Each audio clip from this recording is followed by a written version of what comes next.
Mexicans are called to vote on Sunday in the first judicial elections aimed at democratizing justice. Venezuela's indigenous communities vote on Sunday in the second stage of the legislative elections 2025.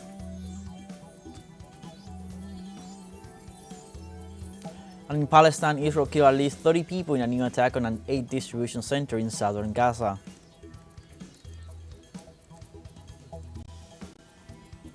Hello, welcome from the South. I'm Luis Alberto Matos from the teleSUR studios in Havana, Cuba. We begin with the news. Stay with us.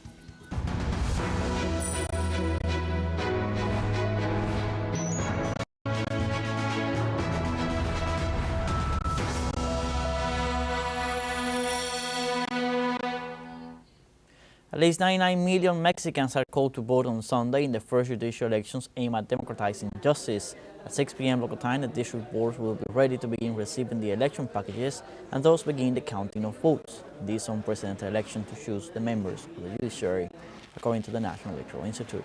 The first counts will begin between 7:30 and 8 p.m. local time. After a thorough review of the ballot boxes, the votes will be classified and distributed to the different entities. The institution reported that the counting of votes from the election would take a maximum of 10 days.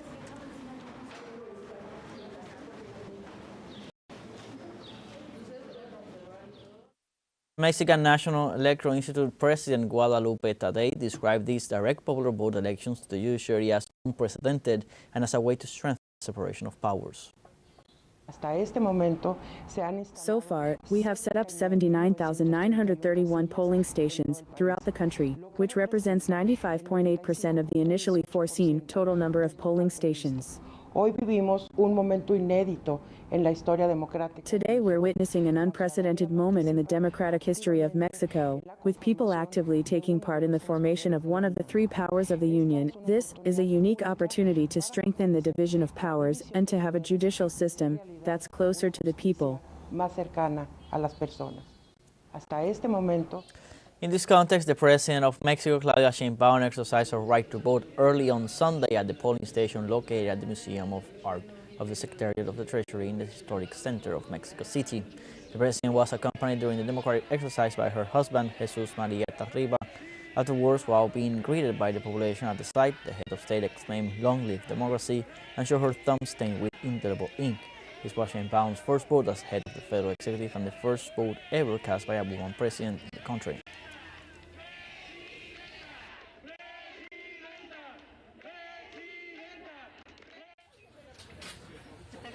Manuel Lopez Obrador exercised his right to vote at a polling station located in the municipality of Palenque in the state of Chiapas. The former Mexican leader was greeted with hugs and recognition by citizens. For participating in the democratic process, Lopez Obrador highlighted the importance of the election for a fair judiciary in the country.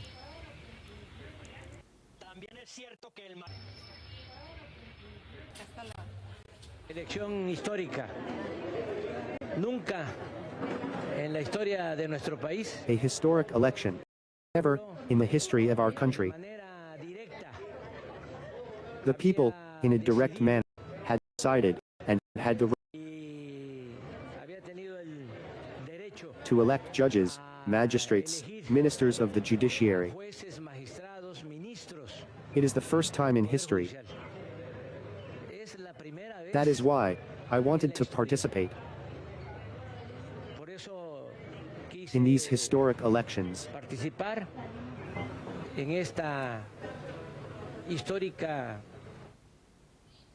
In other topics, in Venezuela, legislative elections for indigenous peoples are moving forward, dignifying their ancestral rights through the vote. In the western region, indigenous spokespersons, including the Wayu community in Zulia State, mobilized to their voting centers early in the morning as an act of dignifying their ancestral rights. In Amazonas State, the 7 indigenous municipalities exercise their right to vote to elect their legislative representatives, while the indigenous peoples of Apure State move forward in the election from their polling stations. Indigenous people in the state of Guayana Esequiba and the county of Cumanagoto also exercise their right to vote for the first time. According to Deputy Nicia Maldonado, on Sunday, 3 deputies are being elected to represent the National Assembly for the 2026-2031 term.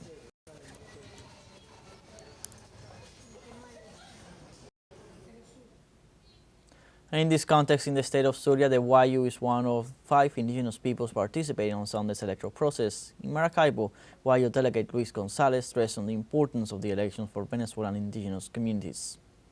The indigenous spokespersons are elected according to our traditions and customs as native peoples and as indigenous peoples in each of the 5 peoples that make up the state of Zulia. At a national level, each of the peoples are also holding elections according to their tradition and customs. Es de suma importancia porque marca la diferencia orgánica. It is of utmost importance because it marks the organic difference of each of our peoples according to our law, according to our customs and traditions. A differential process because we are an organized people, a conscious people, a people who believe in a process of inclusion. And from there, these differentiated processes from the traditional ones carried by the Constitution are vital, since we indigenous peoples organize ourselves for a more organic attention. Y para una atención más orgánica. In other topics, in Poland, polls have closed on Sunday's runoff presidential election, a tight race with major implications for the country's role in Europe. Voting ended at 9 p.m. local time in the election, where Warsaw's pro-European mayor Rafał Trzaskowski, an ally of the centrist government, was facing off against nationalist historian Karol Nawrocki. A first round of voting was held on May 18th, with Trzaskowski winning by a razor-thin margin of 31% against Nawrocki's 30%, which triggered Sunday's second round. Exit polls suggested the race is too tight to call, despite Trzaskowski's declaring himself winner in the aftermath. The State Electoral Commission is expected to release the final vote count on Monday, though official results could be known sooner.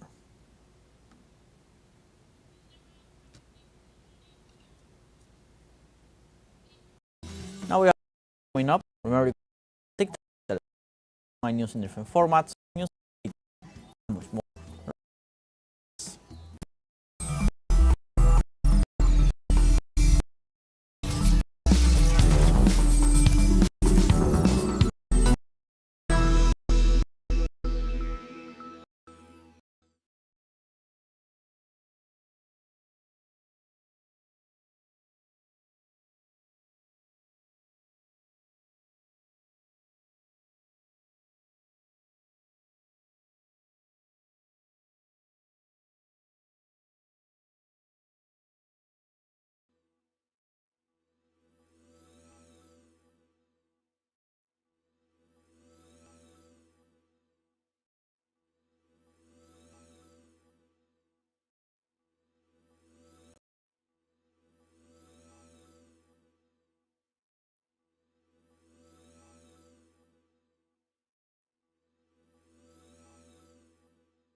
Welcome back. The Ministry of Foreign Affairs of Venezuela issued a maximum travel alert to all nationals, assuring that the U.S. territory is not safe for any migrant after multiple violations to human rights of President Trump's administration.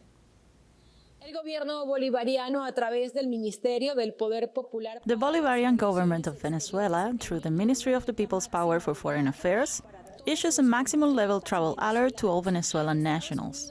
The United States is a dangerous country where human rights do not exist for migrants. If you are considering traveling there, cancel your plans immediately. If you are already residing in the US, consider leaving as soon as possible. The evidence is overwhelming. The US poses a real threat to the life, freedom, and dignity of Venezuelans and all Latin Americans. La dignidad de los venezolanos y de cualquier latinoamericano.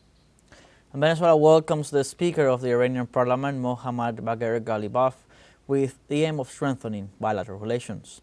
Venezuelan Foreign Minister Ivan Hill welcomed the head of the Iranian Consultative Assembly at the Simon Bolivar International Airport in Maiquetía. Iran and Venezuela celebrate 75 years of diplomatic relations, which were deepened by Commander Chavez and President Nicolás Maduro. Both countries have signed at least 300 joint development agreements in strategic areas such as energy, oil, gas, transportation, tourism, among others.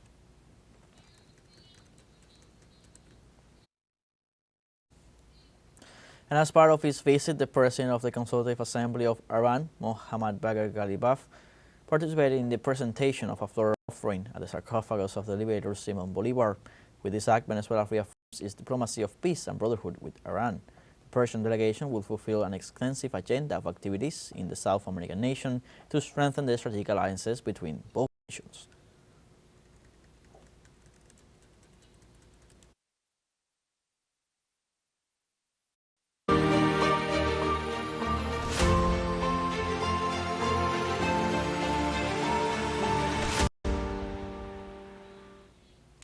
The Russian delegation arrived in Turkey to participate in the second round of direct negotiations with the Ukrainian government. Russian Foreign Minister Sergei Lavrov said that the second phase of talks is scheduled for Monday, June 2nd in Istanbul. Lavrov added that Moscow has drafted a memorandum outlining its position on the most important aspects of the root causes of the crisis and conflict. It is hoped that Russia and Ukraine will engage in dialogue and reach a joint agreement.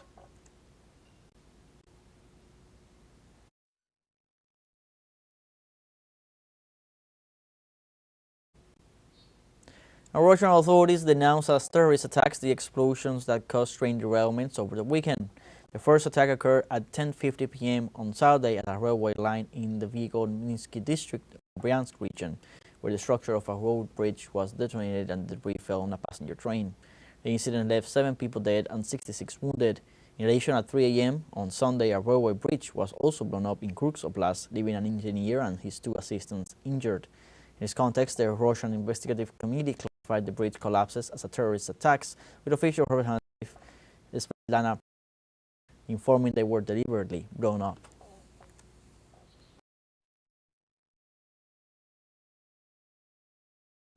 Russia announced attacks on military units in southeast Siberia by the Ukrainian regime. Local authorities of the Russian region of Irkutsk reported that only near vehicle attack at the town of Sredny. They also note that a building in the city of Novomaltinsk was attacked. The Ministry of Agencies and National Guards said that the launched from a truck, which was already blocked, and federal security services were at the scene.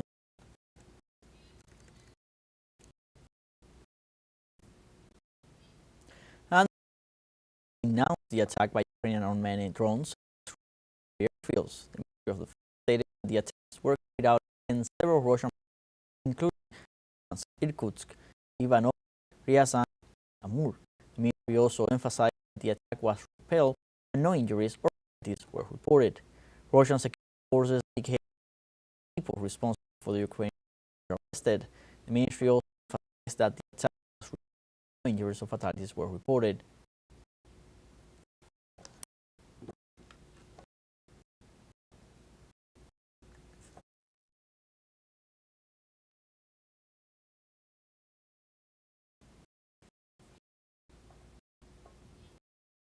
Second short break coming up. Before we invite you to visit our Facebook page at teleSUR English, there you'll be able to watch top stories, special live coverage, and more.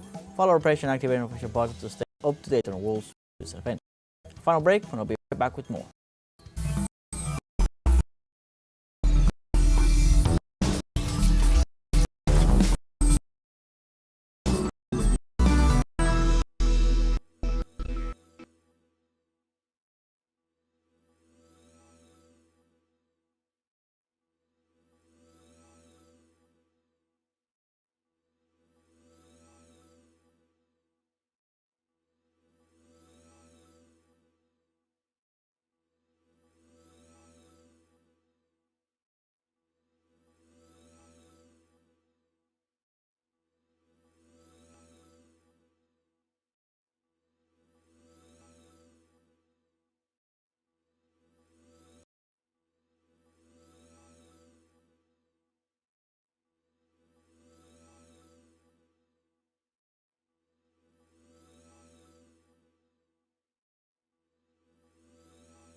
Welcome back.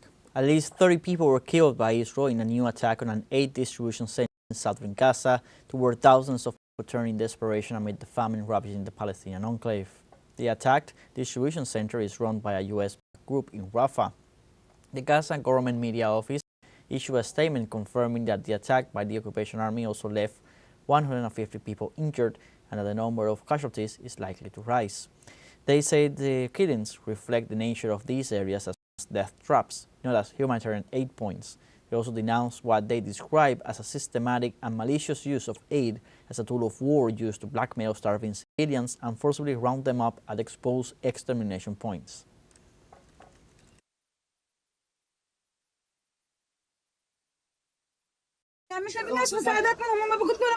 We don't want aid from them. They are killing us and they won't give us aid. We want a solution. Do you think someone throwing a missile at us will give us aid? They want to take my son to kill him. We have lost enough. We want a solution and to live in freedom. We want to work and eat with our money. We don't want aid from Israel. We don't want our children to die. What, you give me food and then kill me with a missile? What did I gain from this food? You feed me and then you kill me? No, we don't want that. We want our children to live as they were before, and for my son to go to school and come back home and find a plate of lentils. I will be satisfied with that. I want him to come back safely from school. I don't want anything, and this is what I hope from God, that they find a solution. I don't want more than that.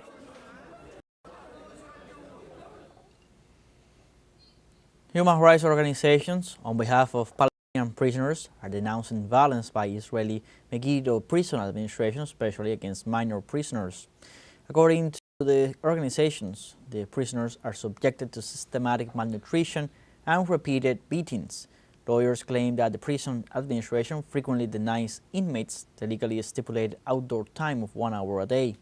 They also pointed out that illnesses are on the rise among the inmate population due to poor hygiene, lack of ventilation, and medical treatment.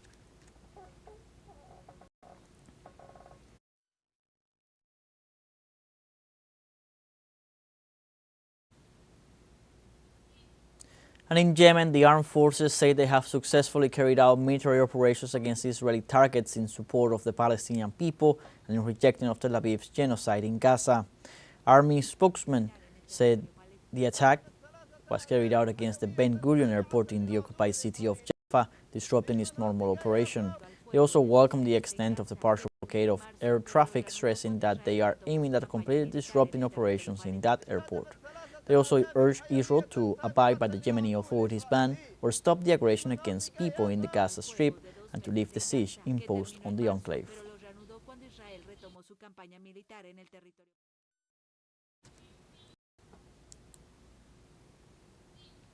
Climate activist Greta Thunberg and 11 other activists set sail for Gaza on Sunday afternoon in a boat with the aim of breaking the Israeli blockade against the Gaza Strip.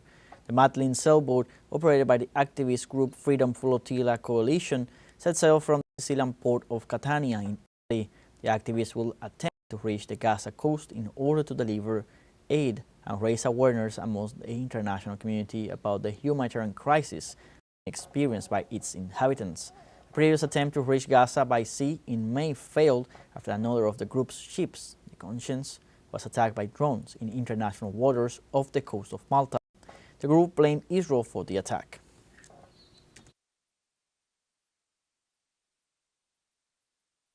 People ask us, why are you doing this? This is a suicide mission. My answer is, this question, you should not ask us this question.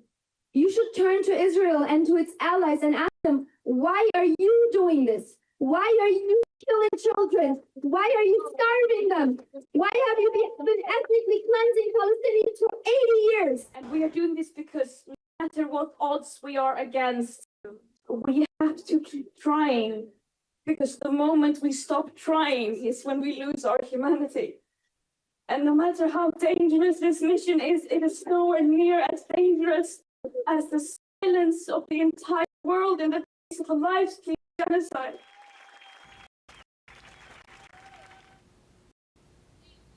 In Italy, in Rome, and in several other cities, people demonstrated against a new public safety law promoted by the far-right government of Giorgia Meloni.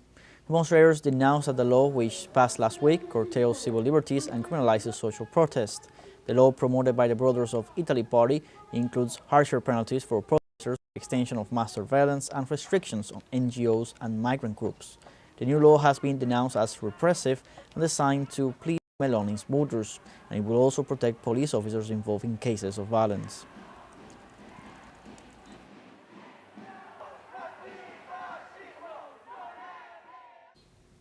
And in France, 2 people were killed and over 500 were arrested overnight at riots following the 5-0 win of Paris Saint-Germain team over Inter Milan at the Champions League final in Munich, Germany. A total of 11.5 million people tuned in across France to watch the game, and although the majority of fans celebrated peacefully, the Interior Ministry said that 491 people were arrested in Paris after crowds converged on the Champs-Élysées Avenue and clashes broke out with the police. Across France, a total of 559 people were arrested. The Paris Saint-Germain team was to hold a victory parade on the Champs-Élysées on Sunday, with tens of thousands of supporters expected to gather to catch a glimpse at their returning heroes.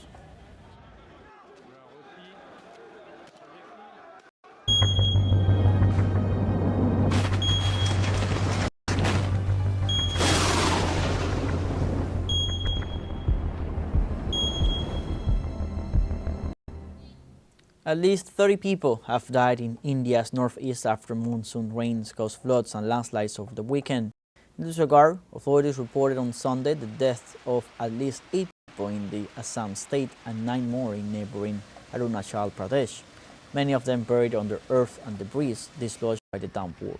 In addition, 3 members of one family were killed in a mudslide in Guwahati on Saturday, as heavy rains led to flooding in many areas of the city, leading to long power outages and prompting authorities to shut schools and colleges. With the country's weather agency forecasting more downpours in the region in the coming days, prompting authorities to issue a red alert for several northeastern districts.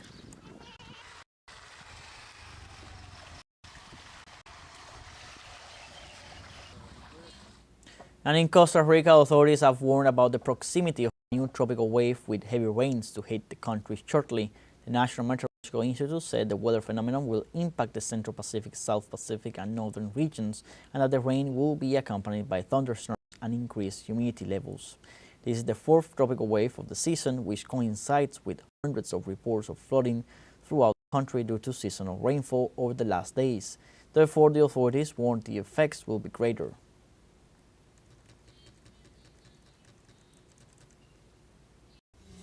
We have come to the end of this news brief. You can find these and many others on our website at telesurenglish.net. So join us on social media, Facebook, X, Instagram, Telegram, and TikTok.